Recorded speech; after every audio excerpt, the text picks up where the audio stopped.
In this video, we're gonna go over how to grow your personal brand if you're in solar. Hey, welcome back to another solar video on the channel. And if you've been following me for a while, you probably know that I always used to say, don't build a brand, don't spend money on letting people know who you are or building a website or any of that shit, and just rely or piggyback off the branding that your installer or your EPC has already put the time, effort, and resources to build. Because at the end of the day, the homeowner signs a contract with the EPC. They don't sign a contract with you. Doesn't matter who you are. If they end up signing a contract with an EPC, the company that's going to install on the roof, where do you come in? Well, here's the thing. My views about the solar industry, just like with anything else in life, as I grow, obviously my views change because I adopt new mindset into everything that I do. Not only in my business, but also in my fitness, my relationships. And that's why I'm not the same person that I was 2 years ago, a year ago, even 6 months ago. As long as you're following me and following my content and everything that I do, you know that I'll always update you with the best and newest stuff. Honestly, my realizations along the way. And that's why I felt compelled to make this video, because I believe now more than any other given time in history is the most important time to build a personal brand, regardless of what you're selling. So if you are in solar,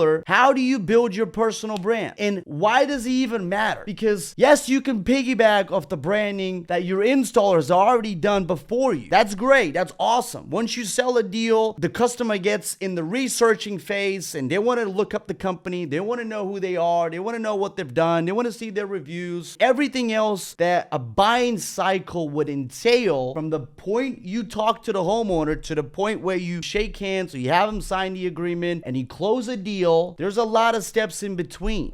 But what I believe to be absolutely crucial is that when you build a personal brand, buying cycle in and of itself can be shortened by a lot. That's one. Because what you're doing throughout the call is that you're building trust with the homeowner. It's not that they don't believe in solar. It's not that they don't believe the benefits of solar. It's not that they don't believe that solar can help them. It's they don't believe in you. They don't believe you because they don't know you. You might be the best person in the world, but they don't know that yet. They've been approached probably 5 to 10 times in the past couple of years talking to them about solar. And so to a lot of people, you're just the next guy. So how do you differentiate yourself from every other person that has been talking to them? Well, the first thing you do is you put your expertise and knowledge out to the public. And the way you do that is by making content. The way I make content, the reason why a lot of you are trusting me with everything that I post is because I've been very, very consistent with how I make my content. And I've always been very straight to the point, try to provide the most value as I possibly can with the information that I have. And that's what I believe every single one of you should be doing right now. And how do you really do that? And a lot of people are like, well, how do I just pick up my phone and what do I say to the camera? What you can do is you provide value to people by explaining how solar works. And you do that through various of different reels or TikToks or YouTube videos. It doesn't matter. And you provide value by simply showing them how solar is going to benefit their life. What are the misconceptions about solar? You can handle a lot of objections in that content itself. So by the time you get to talk to people, they don't have their guard up like any other person that might talk to you for the first time. And that's the power of making content that I did not understand a couple of years ago. I wanted to start making content, first of all, because I didn't want to be obsolete. That's number one. I wanted people to know who I am. I wanted to put a face behind the work that we do. And so once I started doing that, I started getting a lot of positive feedback. And then I got business out of it. And now it's an absolutely essential part of my business. I don't believe I would ever go without making content. Doesn't matter if it's about solar or about something else that I'm going through, but it will always be a way for me to share my experience and what I'm learning and what I know with you. And that's how you should do it. And if you think about how to provide value to these people, just think, what questions do they need answering? And start there. My number two, you've got to stay consistent. I can't stress this enough.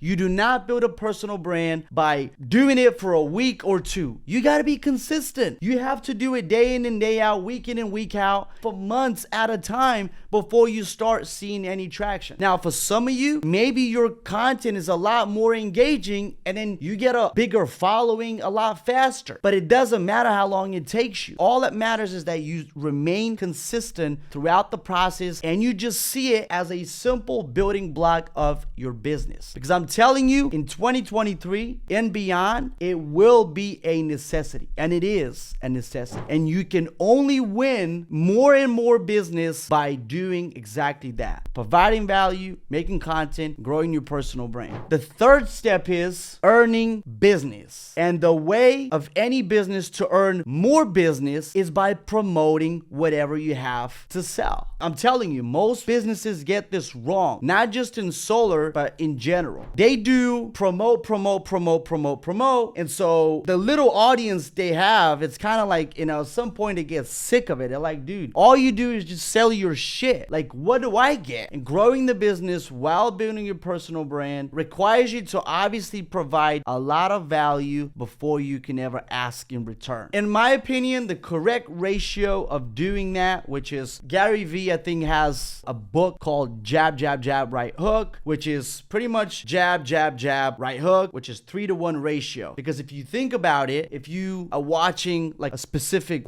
series or whatever, like if you watch it for an hour, you would notice that out of a whole hour, 47 minutes is about content and 13 minutes is like ad. That's the correct ratio. If you look at the way Instagram, it's like 1, 2, 3 posts and then you get an ad, and then 1, 2, 3 and then an ad, 1, 2, 3 and then an ad, right? You can do that experiment and try it out for yourself. But the reason why they do it like that is because they don't want to over spam people. Their job is to retain you on the platform as one of their users because that's how they make money. And if all they do is promote ads, it's not going to be interesting to people because ads are created to sell something. And usually, if it's not a good form of selling through the ad, it literally repels the user on the platform to the point where they might decide to never return. So the way you should do it, your posting schedule should always be, hey, 1, 2, 3 posts, and then you can promote. You don't sell every single day because if you do, at some point you're gonna be like, dude, all this guy does is just sell. It's not that you can't sell every single day, but don't do it in the way that that's all that you do. It has to be a lot of value given first before you ever take. If you start doing that, you're gonna see a lot more traction and a lot more people reaching out to you. Very soon, I'm probably going to release an entire course, which I might give away for free, of how to build your personal brand in solar. So anyway, I hope you enjoyed this video. If you did, thumbs up. As always, if you have anybody who would be interested in that type of content, just share it with them. I'm not asking you to share on social media. Just share it with a buddy of yours. All right, thank you so much for watching all the way through. Appreciate you. And I look forward to seeing you again on the next one.